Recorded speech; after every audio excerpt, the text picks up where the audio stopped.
Last year saw the release of so many small Class D amplifiers that it was actually easy to overlook one or two of them even months after their release. One company in particular, Fosi Audio, released two amplifiers within just a few months of each other, the BT20A Pro and the ZA3. And now that the hype has died down on the ZA3 amplifier, I'm beginning to wonder, is the BT20A Pro actually the better amplifier to buy?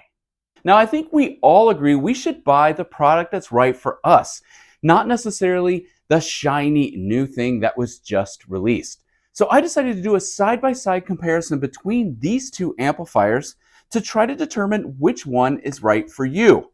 Because even though the ZA3 was the darling amp at the end of last year, it might be that the BT20A Pro is actually the right amp for you. Now you got to be sure to stick around to the end of this video because I'll even tell you what I heard in a side-by-side sound comparison and see if I could hear any differences because I was actually pretty surprised.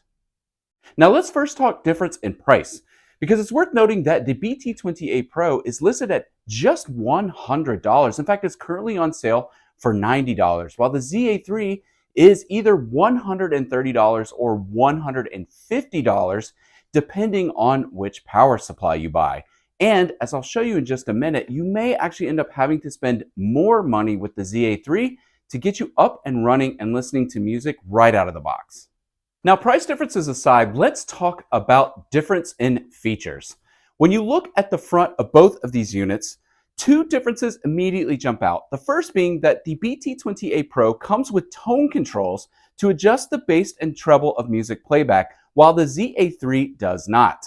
Now, there is a way to add a tone control type function to the ZA3, which is something that I will explain next. Now, the next big difference is that the BT20A Pro comes with a Bluetooth receiver, so you can start playing music right out of the box, while the ZA3 amplifier does not have a Bluetooth option. So again, if you're on a tight budget, for $100 with the BT20A Pro, you can start playing music right away by streaming music from your phone, tablet, or computer straight to the Bluetooth receiver on this amplifier. But with the ZA3, you will need to have another piece of gear in order for you to be able to stream music to it. I would suggest something along the lines of the Weem Mini. And now this is going to cost you $100. So if you buy the ZA3 instead of the BT20A Pro, you are now looking at spending $130 to $150 on the ZA3 and adding another $100 to that amplifier in order to get streaming capability. So you're up to $230, $250, which is a considerable difference over the $100 for the BT20A Pro. Now, not to nitpick sound differences, but I do hear a sound difference between Bluetooth receiver on an amplifier like the BT20A Pro versus using a wireless streamer like the Weem Mini. So even if you do spend $100 just to get in the game and you're streaming music to the BT20A Pro, just keep in mind that if you wanted to invest another $100 later on and improve the sound of streaming performance, adding something like the Weem Mini would be a great option. And again, at that price, you're still at around $200 versus the $230 to $250 with the ZA3 and the Weem Mini. Now, as I mentioned earlier, when I was comparing features, and I mentioned there's tone controls on the BT20A Pro and not on the ZA3, if you add a component like the Weem Mini to the ZA3, the app that comes along with the Weem products actually allows you to adjust the EQ sound within the app, which is sort of like having tone controls on the BT20A, meaning you can adjust the sound signatures to your liking through the app rather than just doing it simply on the front of the unit with bass and treble on the BT20A Pro. Now, before everyone that's a big fan of the ZA3 starts getting carpal tunnel leaving me comments about why it's a better amplifier than the BT20A Pro, there are several features with the ZA3 that explain why it's more expensive. Now first, the ZA3 amplifier can be used in either stereo or mono mode, while the BT20A Pro can only be used in stereo mode.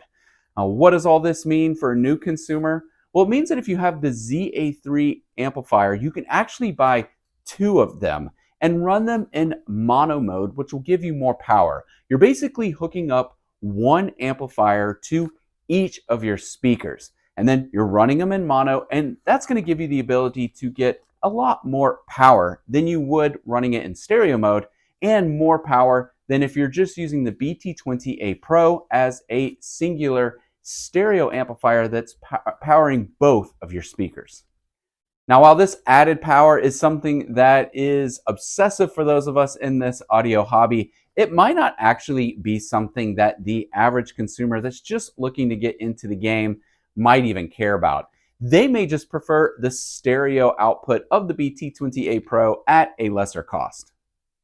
Now, another feature that may not be that important to a new consumer is that the ZA3 can handle XLR balanced inputs, while the BT20A Pro only has RCA line inputs.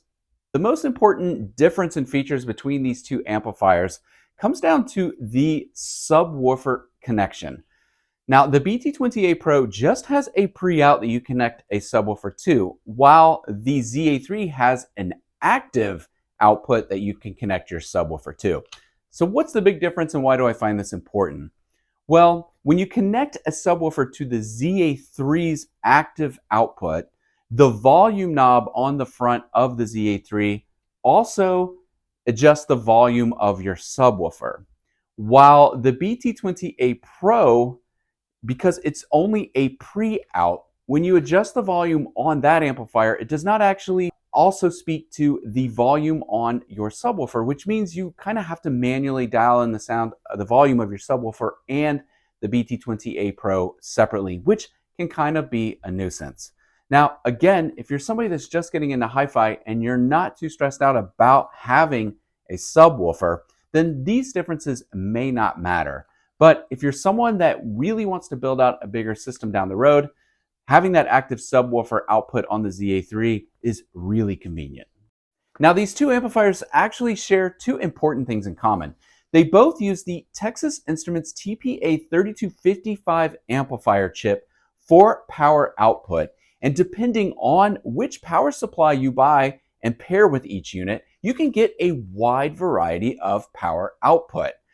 Also, both of these will allow you to swap the op-amp chips in each unit, which will actually allow you to change the sound signature of each amplifier if that's something you're interested in doing as you grow on your hi-fi journey with each of these amplifiers. So at this point in the video, you may be thinking, just tell me which one sounds better. That's the one I want to buy. Well, I spent a lot of time listening to both these units, even got my decibel meter out to make sure that I wasn't hearing anything different between the two amplifiers when playing music back, because I really expected to hear something different, maybe a major difference here or there. And I'll be honest with you, I really couldn't hear that much difference. If I had to get real nitpicky, I would say that while listening to this Art of Hi-Fi CD it's all based on percussion songs, that at times the drums have a more tonal musical quality with the BT20A Pro, which actually surprised me. I thought the ZA3 would have a little bit better sounding musical drums, but they kind of sounded thin and a little flat with the ZA3.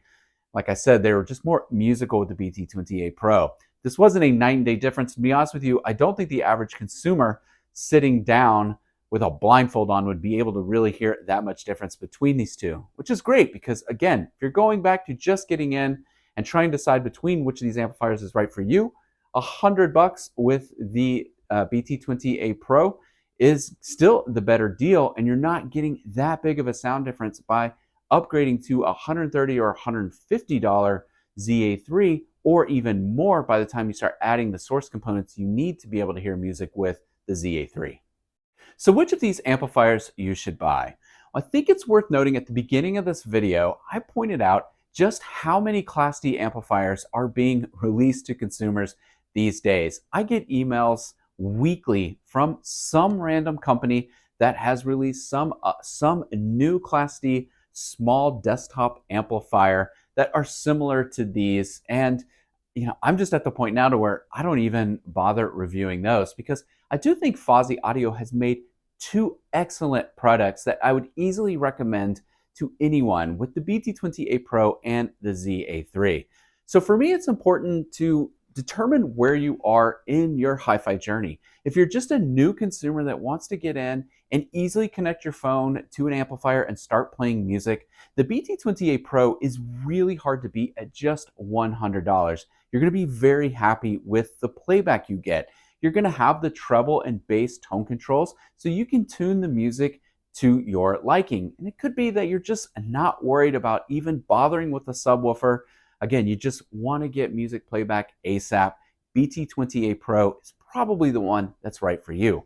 However, if you're someone like me and you think once I get this product, I'm probably going to want to keep digging further and keep building out a system that's even bigger and better, the ZA3 is probably more for your liking, even at $130 or $150, depending on the power supply that you pair with it, because the ZA3 allows you to build a system around it a little bit more than the BT20A Pro. For instance, you can use them as mono amplifiers if you ever want to have that much more power. It's also got that awesome active subwoofer output that will help adjust the volume with your subwoofer if you want to add a sub as well. Again, it's worth stressing that both of these are awesome options for you. I mostly just wanted to point out how the BT20A Pro may have gotten lost in the news a little bit as a great amplifier, because the ZA3 sort of came out and there was this just constant release of new products. I mean, I haven't even made a video about the Weem amp right now, and everywhere you look on YouTube, that's all anyone is talking about. So again, BT20A Pro is a great entry-level amplifier and something that I think you should consider. If you're interested in growing a system around one of these purchases, definitely think about the ZA3 instead. Now, because these little amplifiers are being released so frequently, I find it most helpful in these videos to do comparisons to sort of help you try to make the right decision as to which one you should buy. Last fall, I did a comparison between 3 Class D amplifiers, 2 from Fosi and 1 from IEMA, to try to help you better determine whether you should get the Fosi Audio ZA3 or the IEMA A07 Max or the Fosi Audio V3. It's a very informative video, especially if you're struggling trying to decide between those 3 amplifiers. If you'd be interested in watching that video, you can do so by clicking here.